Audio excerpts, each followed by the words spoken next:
What's going on, guys? Welcome back to this channel that's all about architecture, engineering and construction, and where we also are all about bettering the African narrative. So those of you who've been following this journey, we've been taking you through the whole process of building a 3-bedroom house in Uganda. Now remember, this is a tiny 3-bedroom house in Uganda, so if you literally missed the first video, you might not be able to follow through the sizes of these rooms and things like that. Okay, so anyway, today I'm going to show you around about the progress, because we are almost doing the roofing. We are just about a week away from doing the roofing, so I'd like to show you around.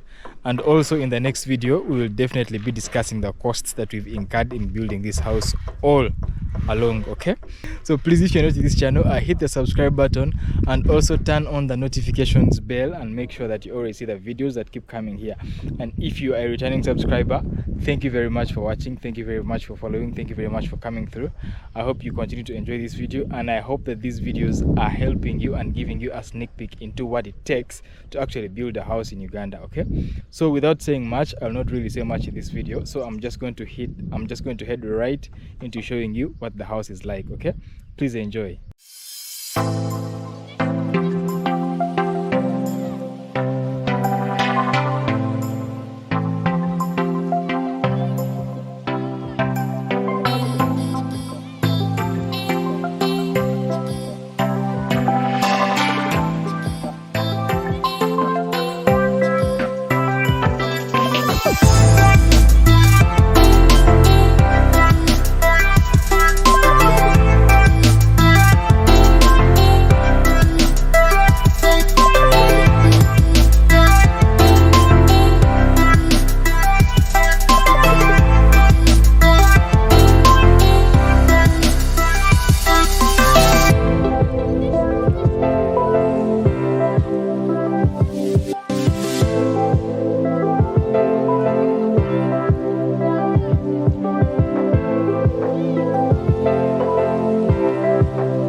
So right now I'm at the extreme corner of the plot. Yeah, as you can see, the house is right there. The entrance is at that extreme corner, and I'm just starting the journey from here. Of course, I've literally already, back then, I've already taken you through how the site is literally arranged, so I'm not really going to be going back into all of that.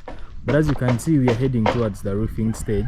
We are just finalizing with casting that last slab up and also doing the roofing. Also the ring beam is getting done, so we are literally just a few days away from starting with the roofing. So I decided I should show you around. The last time I wanted to show you the interior of this house, but remember we had a lot of poles that were standing inside, so we could not literally take a proper walk through inside. Okay, so anyway, that's the parking right there. I had already discussed that with you. Surely you'll probably be able to comprehend all of that when the house is done.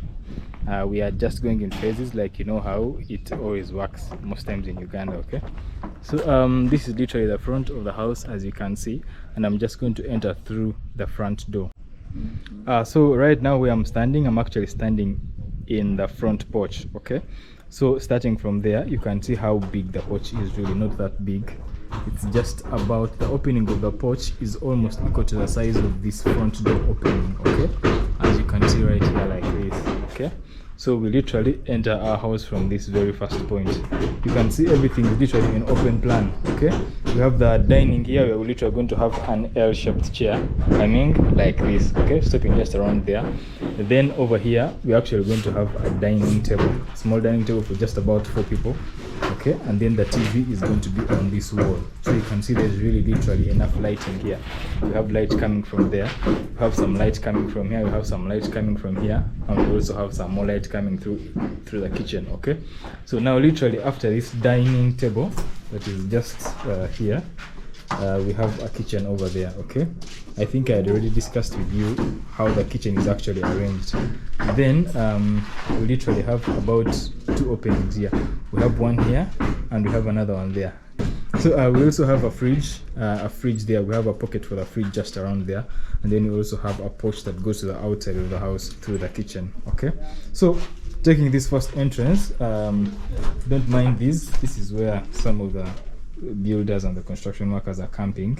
Okay, and this is going to be one of the bedrooms. Of course, you are not able to see it really properly, so I think I'll better explain it when we go upstairs, because the bedroom that is just down here is the same as the bedroom that is directly over it. Okay, so we have closets there, we have closet space there, we have closet space here, and then also we have a shared bathroom over here. So both the people that are visitors and the person that using this very bedroom can actually use this as their bathroom. Okay, so taking this direction, we have stairs over here that take us upstairs up to the next floor.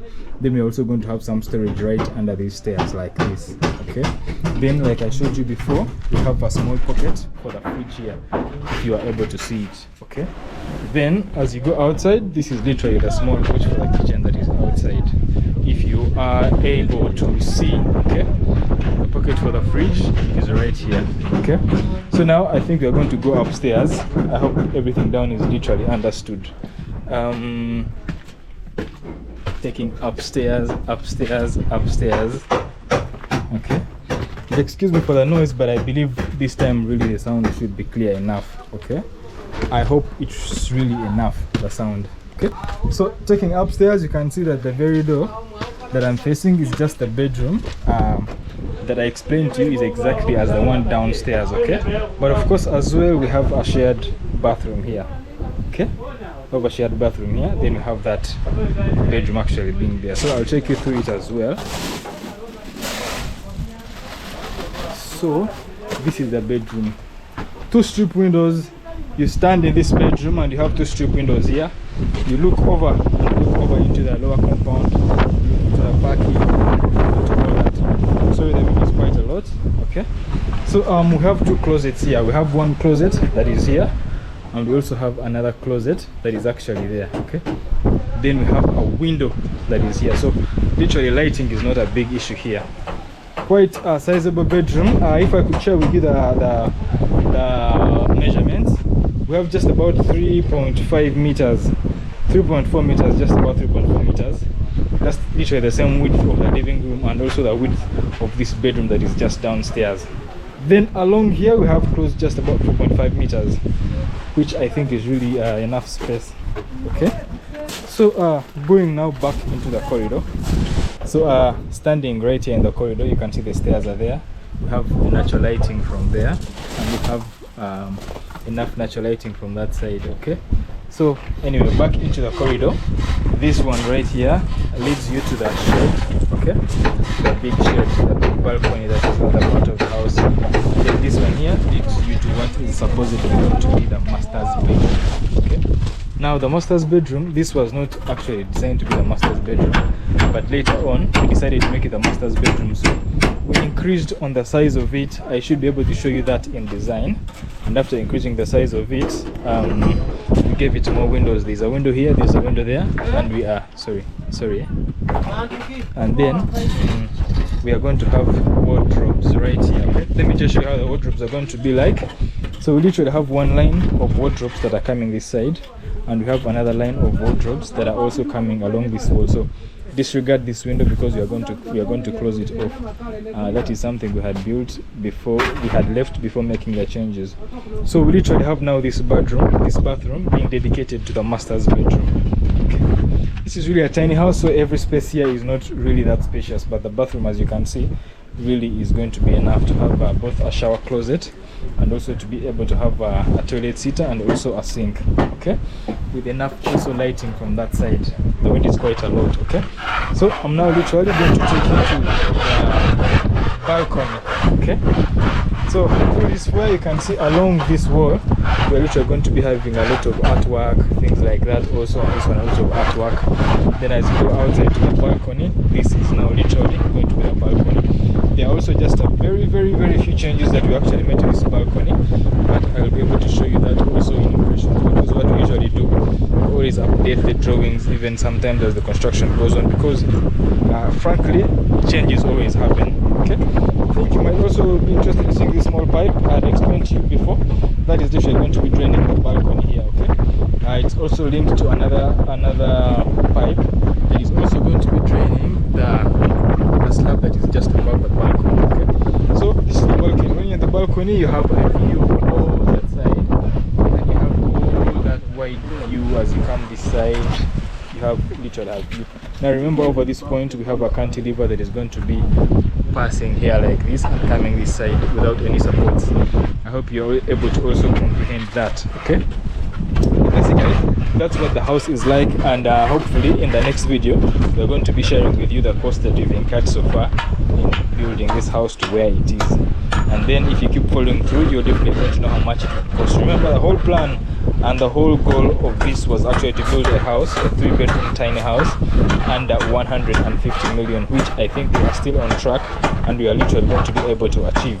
Okay, otherwise, thank you very much guys for watching and have a good time.